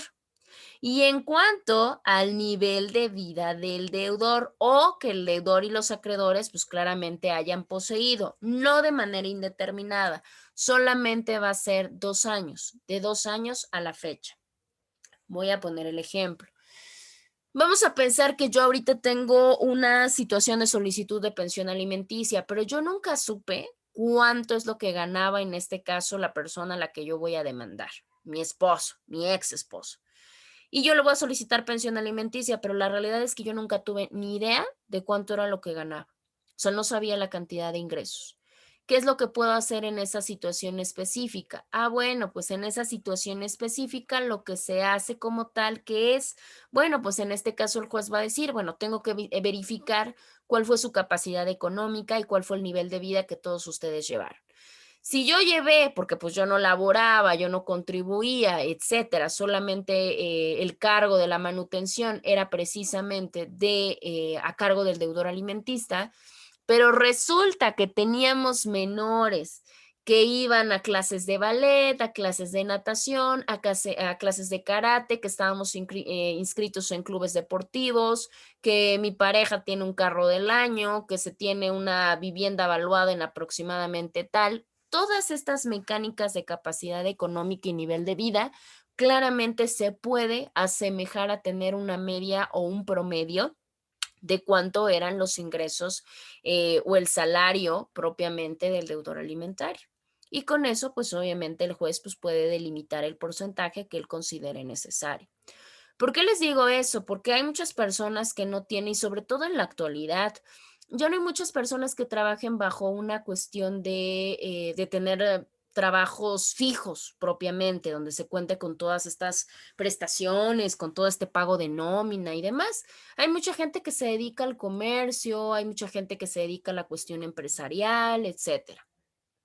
Y obviamente, pues esas personas pues no tienen un salario o un ingreso completamente delimitado. Pero sin embargo, cuando viene esta parte, reportan un salario o reportan ingresos completamente paupérrimos, muy limitados y que por supuesto que no considera a ganar, no sé, 10,000 pesos mensuales a cuando voy gastando 100,000 pesos mensuales. Ay, ¿qué pasó? ¿Cómo que me estás reportando 10,000 y tu nivel de vida era de 100,000 pesos mensuales? Bueno, pues precisamente para poder tener una media se hace de esa manera. Adelante, Yerini. Me hizo una pregunta, a lo mejor tonta, pero ¿quién fija como tal? O sea, en la demanda puedo yo calcular, no sé cuánto estoy solicitando y ya. O sea, ¿puedo Sí, hacerlo? ¿Cuánto solicito de pensión alimenticia? claro que ¿Y se el puede. juez lo determina como tal? ¿O quién pone el monto? Claro, tú lo puedes sugerir, obviamente al final de cuentas la decisión, pues la decisión es por parte del juez, siéndoles muy honesta, y esto también, obviamente una cuestión, pues es lo que nos puedan decir y otra lo que la ley nos autorice y lo que realmente se ve en la práctica. La mayoría de veces las pensiones radican en un 40% de los ingresos netos del deudor alimentista. Eso es lo que se obtiene generalmente hablando. Muchos abogados dicen, yo le quito el 80, eso es imposible, aparte es ilegal, no se puede. Y ningún juez va a autorizar un 80%, porque no lo pueden hacer. Entonces yo puedo solicitar, yo en mi demanda, de hecho les voy a mostrar una, yo puedo solicitar el 60, pero yo sé que lo máximo que me pueden dar pues es el 40. Claro, pero al final de cuentas eso yo ya lo sé, ya lo sabemos todos, ya hasta se lo comenté a mi cliente, es más, vamos a pedir el 60. Yo te puedo decir y yo sé dentro de mí que es el 40, pero pues en una de esas pueden autorizar el 45. Entonces, obviamente lo podemos sugerir nosotros como representantes, en este caso del actor, se puede, pero al final de cuentas la decisión, pues es la decisión del juez y en práctica les puedo decir que es un 40% más o menos. Son acumulativas aguas, porque ahí viene otra de las preguntas. Yo he tenido personas que me lo han preguntado. Y, bueno, está perfecto, abogada. Entonces, 40%. Y si tengo dos hijos, entonces ya es el 80%. No, eso no opera. Hay que tener mucho cuidado ahí, porque luego andan bajo videos medio interesantes, vamos a decirlo de alguna manera. Y no, la realidad es que no son acumulativas. Lo que sí puede pasar, que también ya lo vivencié, porque yo estuve un tiempo haciendo práctica profesional en el desarrollo integral de la familia y estábamos en el área, no de asesoría, estamos en el área ya de representación legal, o sea, llevamos los trámites. Lo que sí pasa y lo que sí se puede es que si son diferentes acreedores alimentistas, o sea, de diferentes procedimientos, sí se puede ir acumulando. ¿Qué quiere decir? Un señor que tiene un hijo con una pareja, que tiene dos hijos con una segunda pareja y que tiene un tercer hijo con otra pareja. En ese caso sí se puede. Esta persona tenía la primera demanda la tiene, tenía dos hijos, le quitan un 30%, 40%. La segunda con la que tiene un hijo le quitan creo que el 30%, y el tercero que tiene otro hijo, pero ya era un hijo mayor de edad, ya terminando de estudiar y demás, le quitan el 20%. Entonces en ese momento le quitaron un total a su salario neto de un 90%, porque tenía tres procesos diferentes. Y obviamente, pues tres demandas diferentes y en esas tres demandas se le iba el 90% de su salario neto. Obvio, sabemos que depende. En su caso era trabajador de Volkswagen. Entonces, obviamente, recuerden que ahí les entregan mucho que el bono de puntualidad, que la caja de ahorro, que el bono de no sé qué, que la cuota de no sé dónde. Bueno, pues obviamente con eso, pero de su salario neto el 90% ya lo daba por perdido. Es más, ya ni siquiera lo depositaba. En automático se gira oficio a Volkswagen y Volkswagen en automático lo que hace son las retenciones, hace sus retenciones y ya ni siquiera le paga. O sea, lo que cobraba en nómina era un 10% de su salario. Ya obviamente él subsistía con todos los demás, con todas las demás prestaciones que en este caso Volkswagen pues otorga. Entonces, eso sí se puede, pero acumulativa, porque yo tengo tres hijos y me dan el 30, bueno, ya es el 90%, eso no funciona, ¿sale? Y eso sí hay que tenerlo claro. Profesora, Por favor, una y en pregunta. caso de que el... Adelante. No, Adelante, adelante. adelante. Ok, y en caso de que el deudor, perdón, pues en ese caso el papá renuncie para dejar de pagar, ¿eso se vuelve ya de derecho penal? ¿Un procedimiento penal? Depende a qué se deba la cuestión de la renuncia y O depende a sea, qué se deba. renuncia precisamente para no pagar la pensión, o sea, por no querer pagar, renuncia a su trabajo. Sí, obviamente ahí ya es sujeto a investigación, porque recordemos que muchas de las veces la pensión, el incumplimiento de pensión alimenticia de ser una cuestión de orden civil, se puede convertir en una cuestión de orden penal, obviamente ya manejándolo como un abandono de persona.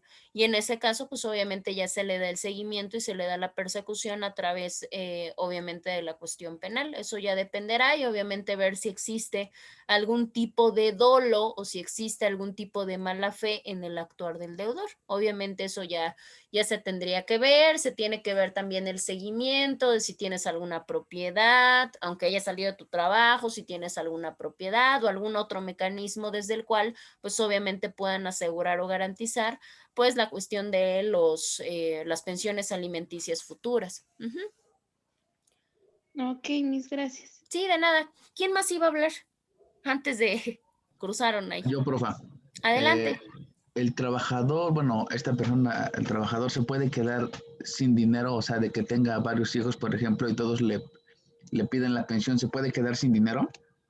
¿Se puede quedar sin dinero? Pues técnicamente sí, se supone que la ley te dice que solamente le pueden quitar un 40%, pero te quitan un 40%, pero solamente estamos hablando en un proceso. Obviamente ahí la ley te dice, bueno, te tengo que dejar los recursos para subsistir, pero pues si tienes 3 demandas diferentes con 3 personas diferentes en 3 incumplimientos diferentes, pues la ley te dice, híjole, pues ahí yo qué te puedo decir, porque obviamente uno de los derechos más importantes y privilegiados dentro de nuestra propia codificación son los derechos de los menores. Entonces, obviamente, bajo esta tentativa de situaciones, pues no pueden eliminarle alimentos a uno para que tú tengas con qué subsistir. Pues no, porque al final de cuentas, si lo ponemos en una cuestión del espíritu de la ley, pues no es problema de la ley, ni es problema de que ellos te tengan que garantizar una problemática en la que tú solito te metiste, ¿me explico? Entonces, no tienen, ya llega un momento en que ya no les importa mucho cómo resuelvas tus problemas. Triste, pero así es. Bueno, vamos a dejarlo acá, ya la siguiente sesión, la sesión del día lunes, ya lo retomamos esta parte y obviamente lo platicamos con un poquito más de detenimiento. Ya tengo obviamente sus asistencias, obviamente en participaciones les recomiendo a los demás que participen un poquito más. Tengo capturadas, por poner un ejemplo, de Alfonso, de Yerini, de Paloma, de Fernanda, son de los que más tengo participaciones. Entonces, obviamente haciéndoles el hincapié de que participen, porque si no, pues obviamente se va a ver afectado un poquito su porcentaje. A ver, vamos a tomar la evidencia. Les pido por favor para que activen su... Hoy no los estuve molestando con la activación de su cámara, pero bueno. Pero bueno, al rato no quiero problemas. Ahí va. Yo la tuve prendida casi toda la clase. Sí lo vi. La prendiste Sí si lo la vi. pagaste, no seas chismoso. Cállate, William, cállate, nadie te preguntó. Me falta Emilio. Bueno, Emilio está trabajando y me falta nada más Reina. Ahí está Reina. Ya nada más de borrar. Ay, ay, ay. Ahí va. Listo, creo que ya está. Bueno, pues entonces nos estamos escuchando el día viernes, ¿sale? Sí, Cuídense mucho, tenemos que hasta tengan las 2 bonito para día. subir las tareas, Profe, ¿verdad? Mande. A ver, primero mi compañero que habló. bueno, ¿me puede dar un minutito al final, profa? Ok, bueno, pues ya Sí. salgan. Bueno, ahí, ajá. Bueno, más que para recargar, tenemos hasta jueves para subir todas las tareas que tenemos atrasadas. Exactamente. Obviamente, nada más las 3 de las primeras 2 semanas. De la tercera semana, recuerden que tienen hasta la siguiente semana. Pues ¿Vale? sí, perfecto. Va. Órale, cuídense mucho. Hasta luego, maestra, buen día. Adiós, cuídense. Hasta luego, mis. Bye. Profesora. Adelante, dígame. Es que, bueno, yo tengo problemas con la plataforma. Y ¿Qué no me problemas aparece tienes, su materia. Luis? Bueno, a mí no me aparece su materia. Ya le comenté a la coordinadora, pero ya lleva como una semana que nunca me da una solución. Y pues, igual no solamente es con su materia, estoy con varias. Y Wow. sí. Y la coordinadora no me da ninguna solución, solamente me dice que siga tomando las clases, pero igual pues me afecta mucho con las tareas en la plataforma. Ok, lo que podemos hacer, Luis, por ejemplo, es que va a ser un problema porque para eso obviamente tienen la plataforma, porque obviamente no se puede estar enviando por otros mecanismos, porque lo que lo podría decir es, ¿sabe qué? Pregúntele a cualquiera de sus compañeros que le diga cuáles son las actividades, pero obviamente les tendría que mandar el archivo y le tendría que mandar obviamente qué actividades de ese archivo y va a ser mucha problemática. Sí, sí. Pues coméntele a la coordinadora, obviamente, pues nada más diciéndole, obviamente usted ya está inscrito, ya tiene toda su cuestión ya en forma, coméntele, dígale que pues obviamente está teniendo muchos problemas porque ya tiene 2 semanas desfasado y obviamente ya vamos por la tercera semana y pues obviamente no puede cumplir de manera correcta con sus actividades. Entonces, como que manéjelo, que pues es presión de nosotros para que obviamente ellos se puedan mover. Pero usted no me puede dar de alta. Yo, Ajá, pues es que ya o con quién sería tengo que ir. cuestión, mira, lo que sería, pues es cuestión de que le preguntes a coordinación, porque yo hasta donde sé, cuando es por alguna problemática de reinscripción, que ustedes no aparecen en un inicio, es porque tienen alguna problemática. Resuelta la problemática, se supone que te debe de inscribirte ahí. Pero igual Ajá. puedes checarlo. Mira, pregúntale a coordinación nada más, dile, ¿sabe qué? Coordinadora, mira, ya me están presionando, que así, en la materia que tú quieras, en la mía. Entonces me comenta la maestra si hay problema que ella me agregue a la plataforma. Si te dice que no, sí tienes mi teléfono. Sí, sí. Ah, bueno, me mandas un mensajito y me dice, ¿sabes qué? ¿Sabe qué, maestra? Ya hablé con la maestra Leti y me dice que no hay ningún problema, que me inscriba usted. Ah, bueno, pues en ese momento yo ya entro al sistema y ya vemos la manera a ver si sí te puedo inscribir. Si me apareces en plataforma, digo, bueno, en base de datos no hay ningún problema. Ah, ok, entonces tengo que hablar con la coordinadora, entonces le voy a comentar. Sí, ella te dice que sí, no hay ningún problema. Te digo porque yo tengo ahorita la problemática con un grupo en el cual me dijo que no, que lo tenía que resolver TI. Entonces dije, bueno, entonces que Sí, sí. te diga y ya me avisas. Ah, ok. Sí, sí, profesora. ¿Sale? Sí, Bueno, gracias. perfecto. Cuídate mucho. Adiós. Adiós.